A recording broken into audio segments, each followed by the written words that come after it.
Alrighty, gang. Here's to nights that turn into mornings and friends that turn into family. Cheers!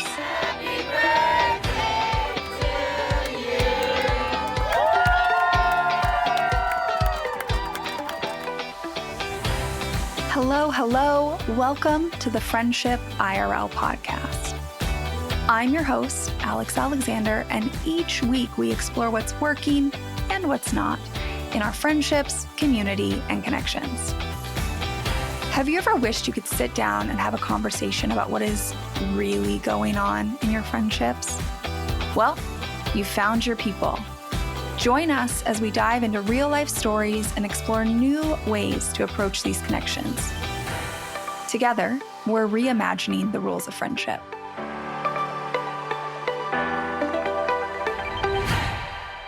If you currently have,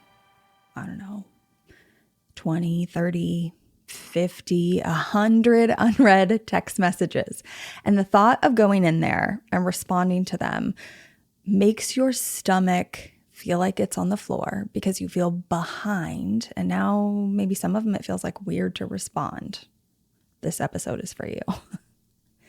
If you've been added to a group chat before and you never asked to be in there and you feel like it would be weird to leave, this episode is for you. If you have ever been part of a group chat for a while, whatever a while is to you, a couple months, couple years, I don't know, and you're kind of over it. You want to mute that group chat, but you feel guilty about muting it, this episode is for you. And if you are any of those people or any other situation where a group chat gives you anxiety, then I want to tell you a little secret. The reason that you have all that anxiety is probably because you care about your friendships. You care. That's why this is hard. And today's episode, we're going to talk about how to take this caring feeling, analyze it, and redirect our energy, to be quite honest. I often think that maybe we are pouring all of this caring into the wrong place. And that's why it feels like we are just spinning our wheels over and over and over and over again when it comes to group text message chats. Now, today's episode is a part 2, if you didn't notice. In the episode right before this, I talked about group chat anxiety, and I really dove into what actually is it, right? What are the fears we have? Where is the overwhelm? Why do notifications feel like emotional homework that no one is grading us on, and therefore we just keep pushing off? And if you listen to episode 1, then the core idea here is that you're not broken. There's nothing wrong with you that you are really maxed out on group chats. But you care about your relationships, your friendship, your community, being an active and engaged member, and that's why you keep showing up. But group chats in and of themselves, if you think about it, it's kind of like we're operating with one arm tied behind our back. Like we don't have the full picture. When you're in a group chat with a bunch of people, you are missing so many non-verbal cues that if you were in a room, if you were in a party, would make connection feel like connection. But we're in this like flat 2D surface. We're stuck in the text message chain where the most reaction we're getting is, the exclamation mark, or maybe that one where they make the text bounce around the screen to really show their excitement. I don't know. That is not the same as the non-verbal cues you would be getting if you were in person. So if I had a thesis for today's episode, it's that group chats aren't inherently bad. It's just that they're a tool. And the problem is that we are using them as a primary source of connection instead of a tool to get to the connection. I want you to think about your group chat kind of like a highway. Maybe that's a good analogy for you. Your group chat is like a highway. And the idea was at some point you would exit. Maybe you get back on the highway, but you would exit every once in a while. And if the group chat just feels like you have been driving on the highway forever and ever and ever, and you are exhausted and you really want to pull off and take a nap, that's probably why. So in today's episode, we're going to walk through 4 things. We're going to talk about a reframe on the work and what it actually is. Second, we're going to talk about how to look at your own group chats with a new set of eyes and analyze what's there. Third, we're going to talk about specific patterns that you might recognize in yourself. And finally, how to talk to your people about it. How to actually have a conversation about the conversations that are happening so that they don't feel so overwhelming. So with that, let's dive into our first topic today, which is this reframe idea. What is the wrong work versus the right work? Now, the wrong work, in my opinion, is what a lot of us are currently doing, myself sometimes included. It is that we are constantly checking the group message. We're wondering if anything's new. We're wondering if anybody responded to the last thing that we sent.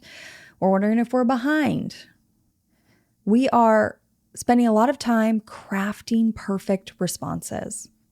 Because not only is one person seeing this, but you could be posting this message to 5, 10, 20, 30, 40 people. You want to make sure you get it right. And maybe there's some panic there. The other wrong work is managing FOMO. Maybe it is lurking, and lurking is not necessarily bad, but it's feeling guilty about your lurking. That's what we don't want here, is the extra emotional labor of feeling guilty about how you've chosen to show up. Maybe the wrong work is pretending to deeply care about 100 messages of trivial information when in fact you feel like your life is just honestly a little bit too much to handle right now. And yet you're expected for your friendships to really, really care about somebody's, journey of buying new socks. And finally, the wrong work that we're all doing, so many of us, is trying to survive off of this type of connection. Because here's what I think. I think that group chats, if you go listen to part 1, they're kind of this like illusion of closeness. Group chats make you feel like you're staying in touch, but are you actually connecting? Or does it just feel like surface level maintenance that is burning you out? Now, maybe you really do feel like some chats are truly connecting you. I love that. Let's talk more about that. Tell me what those chats look like. I have some of those. I'm not saying those don't exist, but I'm saying that a lot of us are staying in these surface level, like maintenance task cycles that just never end because we keep getting new notifications. It can feel kind of similar to this idea of having too many friends. I've talked about this before in, a recent episode. We'll link it in the show notes. But similar to this idea of having too many friends and being burnt out because you are trying to maintain all of these relationships at a very similar level, right? If somebody is your friend at all in any way, shape, or form, then you have to show up in a certain way. And that's not necessarily true, right? You have some friendships where you show up deeper and with more intensity and some that are a little more surface level, but you enjoy them. Your group chats can be like that too. So then if we're talking about what is maybe the right work, I think that is, for the most part, using our group chats as a tool. It's taking the time and the energy to think about what is happening in our group chats that is making us feel close and spending a little more time in those chats. It's also spending time thinking about the chats that are not making us feel close. Why aren't they making us feel that way? Do we want to put the effort and the energy into shifting them, or do we want to let them go? Like if we're using our group chats as a tool, sometimes that might mean that the point is to get off the exit, right? The point is to find 10 minutes for a weekly phone call that might replace a million messages. Maybe it's to actually meet up in person for 30 minutes and knock out the planning of that trip that you said you're going to take. Maybe it's prioritizing a walk once a month where you do all this catch up. Maybe it's switching to voice memos. At the bare minimum, voice memos give us that voice inflection that really can make us feel more connected to each other. Another positive would be to use a video messaging app of your choice to add in that visual so you can see somebody, when they get excited about the news that you told them. Like, I'm over here standing, you can't see me right now, right? You can hear me, you can hear my excitement.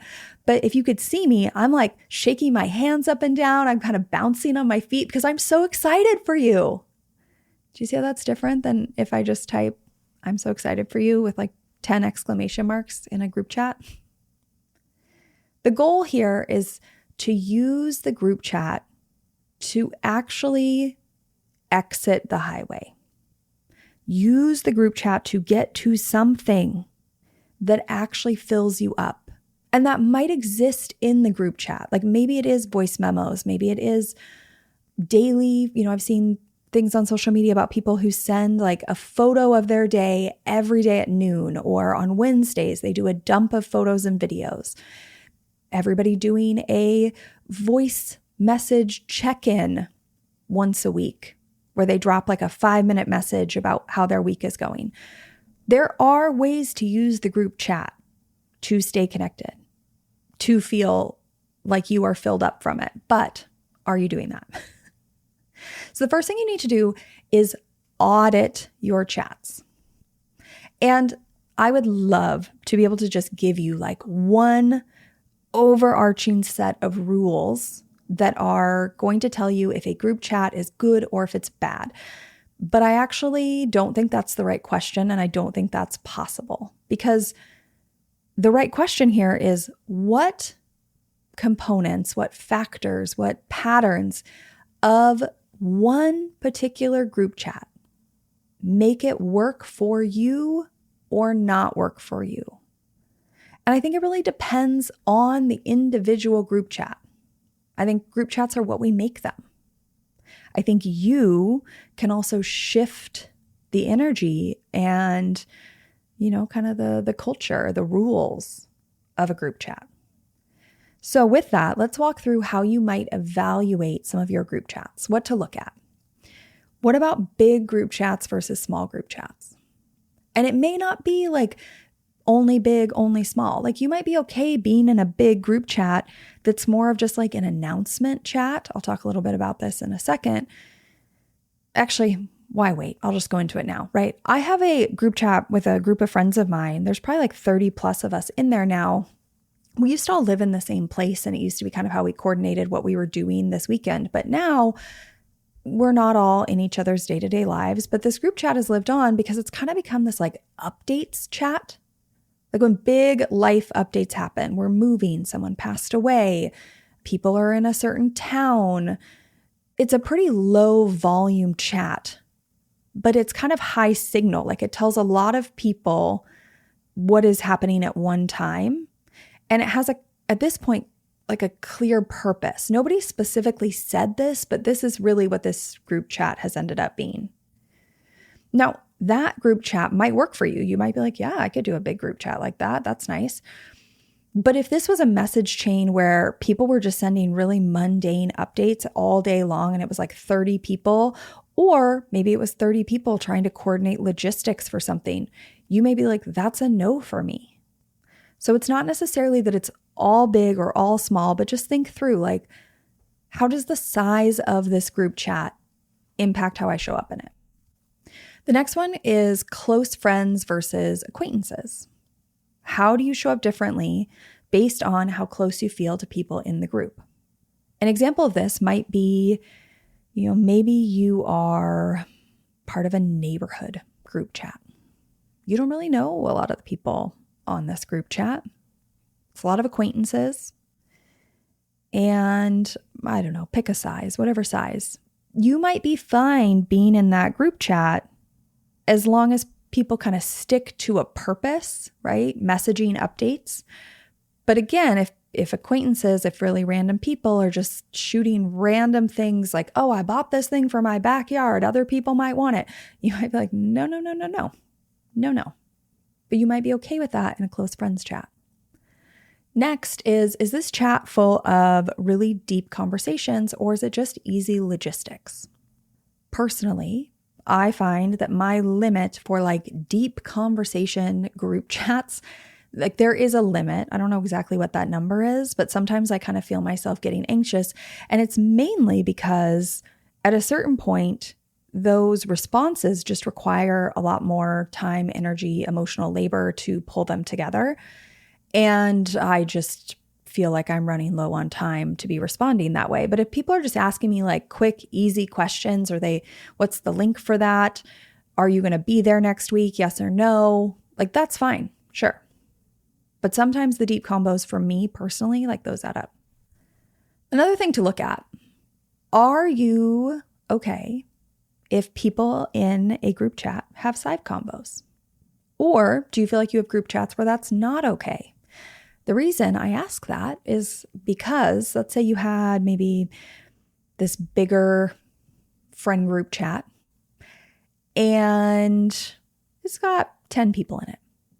And you find yourself like constantly annoyed that 2 people are always kind of having a chat in there. It might be that the reason they're having the chat in that group chat is because they don't feel like it's permissible to start their own side chat. They feel like if somebody found out, they would get in trouble or people would be mad at them. And you might be thinking, honestly, that would be great.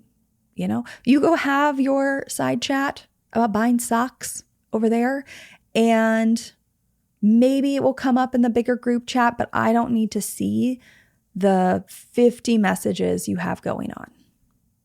Another thing to evaluate would be whether this group chat kind of has a stable list, stable membership, or are people constantly being added and removed? Does that give you anxiety? Are there like numbers popping up in this message that you don't know who they are? Who added them? How do you find out who they are? Now you're like worried about what you're sending in the message because you don't know who these people are. And finally, the other thing to look at is, does this group chat have a clear purpose? Or is it kind of a group chat that's trying to be everything? Now, I've thrown a lot of things out at you, but this final piece, this like clear purpose piece, I actually think that this is one of the biggest ones to consider. And it kind of links into my roots framework, which if you've never heard that is in episode 12.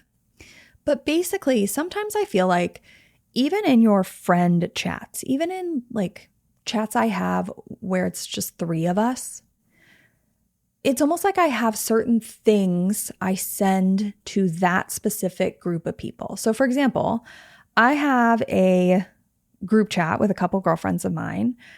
We're like good friends, but a lot of what we talk about there is honestly a lot of like Taylor Swift random updates, new sparkling water flavors we'll always send to each other when we are in the store. If we see one that we've never seen before, like snap a photo. You know, I have another small group chat and we talk a little bit like life updates, things like that in there. But honestly, we send a lot of like Facebook Marketplace finds. If I'm going to share that with certain people, it's probably them. I have some other group chats where it's, you know, like multiple couples in there. And a lot of it is kind of like funny photos of people's kids. We're all updating each other. Well, they're all updating each other and me. I don't update anybody on my kids because I don't have any kids, but it's a lot of updates on kids and like joking around about how kids are wild. Raising kids is crazy.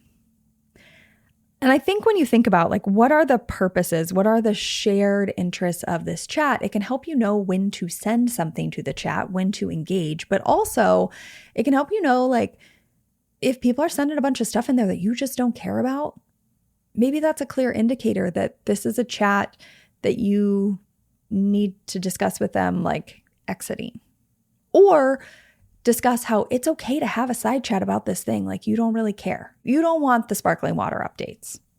You can just send those directly to each other. Because I think when a chat has a clear, specific purpose, it's easier for us to know what belongs there. And I say that because then we're more likely to engage, right? If you have an idea of, oh, I always send these friends my Facebook Marketplace finds, and I have one that I find interesting, like I can drop it in there and I am keeping the flow and the energy and the engagement in that chat going. I'm not being a lurker because I know what I'm sending there. There's so many types of chats that I think struggle, but I tried to think of a few examples, and I'm going to try and maybe not pinpoint, but like discuss why I think they might struggle. So an example would be if you have a kid in school and you get thrown into a random group chat about logistics, and this may not be like an organized classroom chat. Maybe suddenly you're just added to a chat by one parent with like 5 numbers you don't know. And it's like, hey, I know you all said you were interested in this fundraiser. Okay. That one can be a struggle because suddenly you are mixed in with a bunch of people you don't know who they are.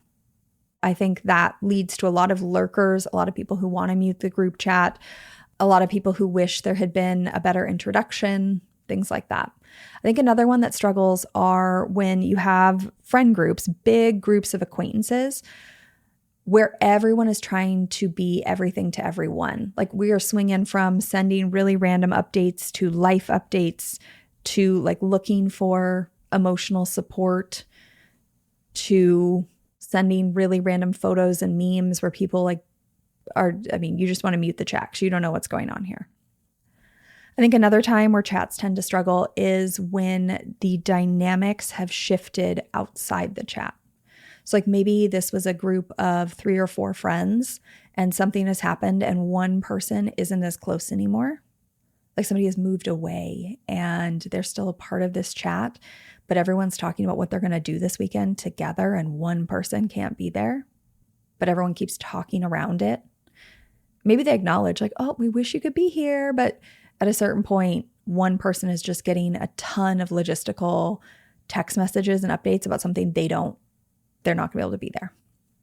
So again, I think that one of the most actionable things you can do when you are reviewing your group chats, go through all those other factors, the size, the level of closeness, whether it's more deep convos, easy logistics, if it's permissible to have side conversations, if it's a stable list of people or people keep getting added and removed. But I think that the most actionable thing you can do is really think about the purpose of the chat. And it's not like you need to get everyone to agree necessarily, but even for you, if nothing else, like for you, what is the purpose of this chat? Because it'll give you a sense of when to participate in it. When do you send something so that you are pinging your signal? If you listen to part 1 of this episode about the echolocation, when are you pinging your signal? And hopefully it'll let go of some of the anxiety of being there and like giving a ton of updates or participating in a bunch of ways that you don't really want to, because you can trust that when you have an update that fits that purpose, you will send it. And also over time, hopefully if some sort of pattern develops, people will start to understand maybe what this chat is for, and there will be less confusion about it. This doesn't have to be some big formal thing. It doesn't have to be a big conversation. If nothing else, I think determining the purpose for you will help you. That's my take. Now, I think a really powerful thing we can do after we've done this reflection is to talk to our people. And you may not be having a conversation with like every acquaintance chat you get added to, but some of your closer people, maybe it's time for a conversation about group chats if they're giving you a lot of anxiety. Now, before you have this conversation, I think it's important that you have some permission to do certain things. Okay. The first one is you don't have to be in every group chat. You don't. If you feel like you just don't know the purpose and you have nothing to contribute to the purpose, it's okay to leave a chat that doesn't serve you. It's okay to mute it. It's okay to tell people, hey, I'm not offended if you want to talk about this on your own. It's okay to respond when you have capacity. It's okay to set boundaries. Now, if you are somebody and you want to leave a group chat, I know this gives people a lot of anxiety, especially when you can see that little notification that's like so-and-so left. Okay, yes, that announcement is kind of awkward. I get it, all right? But here's where I come back to. I always think about the equivalent to an in-person interaction. And in my mind, if you leave a group chat, it's kind of like Irish goodbying at a party, right? If you are at a party with a bunch of people and you are ready to go home, sometimes people just say goodbye to one or two people and then they leave. Sometimes they say goodbye to everyone. Sometimes they stand up and they're like, this was so fun. Thanks for having me here. I'm going to head home. In real life, it is normal for people to leave early, for people to cancel. This is all very common in person. But digitally, we have amplified the meaning because we can't see people's reactions. In person, when we go to leave, if somebody looks upset, we can be like, oh, I'm so sorry. I really loved it. I just feel tired, right? We can't respond to the nonverbal cues. And that's, I think, why it feels so amplified digitally. But we do it in person all the time. And therefore, we can do it digitally and we can deal with whatever reactions people have because we do it in person. Now, about the side chats, I have plenty of friends who have separate side chats that I am not in. With other overlapping friends, with other couples that I'm friends with, I regularly hear from a friend about how they were texting another friend or another group or being in another group chat that I'm not in. That's okay. There's probably, I assume, a reason or a purpose they are talking to those people and not me. They share an interest. They are coordinating something I'm not going to. They just want some separate connection from those people that has nothing to do with my friendship with them. And my suggestion to you would be to make this okay, to start talking to your friends about how this is permissible. Because what happens is if it's not okay and someone finds out that there are smaller chats, they might be upset because you've never talked about this. You've never talked about how you want to normalize this. We've never created a space for everyone to have conversation about it. But again, if we compare this to real life, to like standing in a party together, it is very normal to be at a party and two people are standing off to the side talking about a topic that no one else is really interested in. Maybe they're really big Formula One fans and they're over there just chatting it up about the most recent races. Now, I get that maybe you can hear what they're talking about. We got to trust people, okay? We can't hear everything, but we do need to let people have those conversations. Otherwise, we are stuck in group chats where we are having to watch 100 message conversation about F1 races that we do not care about happen. And then it is giving us anxiety because we have all these messages that feel trivial to us. So maybe this is a time to really think about your friend group culture and the fact that if the idea is like everyone has to be included in everything, that might be causing you some problems. And instead, you're trying to have a shift in what I call your friend group culture, right? Like what is acceptable, what is permissible. Make it acceptable that not everyone has to be in every group chat. Make it acceptable to leave a group chat. Make it acceptable to tell people that you have boundaries about when you respond or what your capacity is right now. And when you're like, okay, Alex, how do I actually have these conversations? Just ask. Sit down with people and be like, hey, group chats are giving me a lot of anxiety. Here's some things I'm thinking. I feel like if it was okay to have side chats, I wouldn't come back to 150 messages about things that I don't really care about. Do you think it would be okay to have side chats? How would that make you feel? Tell people you've been analyzing what's happening. Have really, really simple conversations. Maybe ask someone like, hey, do you have other friends who have side chats? How does that make you feel? Maybe they're like, yeah, I do. It's fine. And you're like, wait, why aren't we doing that then? Ask them if they have expectations. Be like, I'm really thinking I need everyone to understand that right now in this season of life, I'm probably not responding to you for at least 48 hours. How would that make you feel? Because I think that's what I have to do. One of my favorite ways to try and shift friend group culture is just to throw out hypotheticals and see how people react. And then talk through what it would look like so people have a visual. Often, I think the biggest struggle around change is just that it's sudden. And so if we can kind of have these hypothetical conversations, it prepares people for what it might look like. And then when you say like, hey, this is my boundary, they're not confused about what the new limitations are because you've been having hypothetical conversations about this for a while. And finally, anytime you shift friend group culture, there might be some hurt and you might have to do a little repair, and that is normal. So where do you go from here?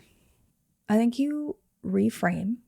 I hope this was a reframe, that group chats aren't the enemy, but they're also not a replacement for the connection that you're actually craving. They're a tool. And ideally, it is a tool to get you to some type of connection that actually feels fulfilling to you. And so with that, the goal is that you audit your group chats and get really granular. Which ones are working? Which ones are draining you? Why? What things about group chats that are very similar on the surface are actually different and making one feel good and another feel like it's a suck? like it's just like an endless drain that is dragging you down with it. Name the purposes of group chats, even in your own head, so that you understand when you should feel called to show up there. Notice if you are carrying extra emotional labor in certain group chats, like if you are the only one that responds to the big life updates.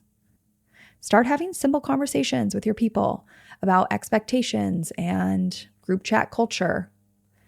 Give yourself permission to leave the group chat, to set boundaries, to not be in every chat, to silence or mute things for a little while. Stop trying to survive off this type of connection. Find something, anything, something small, 10 minutes. Find something that uses your energy to move you towards a type of connection that actually feels fulfilling, right? Find that exit ramp. Because at the end of the day, I really do think that we care about our friendships and our connections and our community. And that's why this feels so hard, is because we are just inundated with notifications, with messages, with things we feel like you need to respond to, without the verbal cues as not only guardrails, but also as feedback, right? When you tell somebody something and they react in a positive way, that makes you keep want to sharing. You're not getting that in a group chat. So be gentle with yourself. And maybe, just maybe, try texting a little bit less with the intention of connecting a little bit more. How do you get to the connection that's fulfilling? And with that, I'll see you next week. Thank you for listening to this episode of Friendship IRL. I am so honored to have these conversations with you, but don't let the chat die here. Send me a voice message. I created a special website just to chat with you.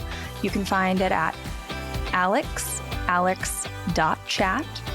You can also find me on Instagram. My handle at it's Alex Alexander, or go ahead and leave a review wherever you prefer to listen to podcasts. Now, if you want to take this conversation a step further, send this episode to a friend. Tell them you found it interesting, and use what we just talked about as a conversation starter the next time you and your friend hang out. No need for a teary goodbye. I'll be back with a new episode next week.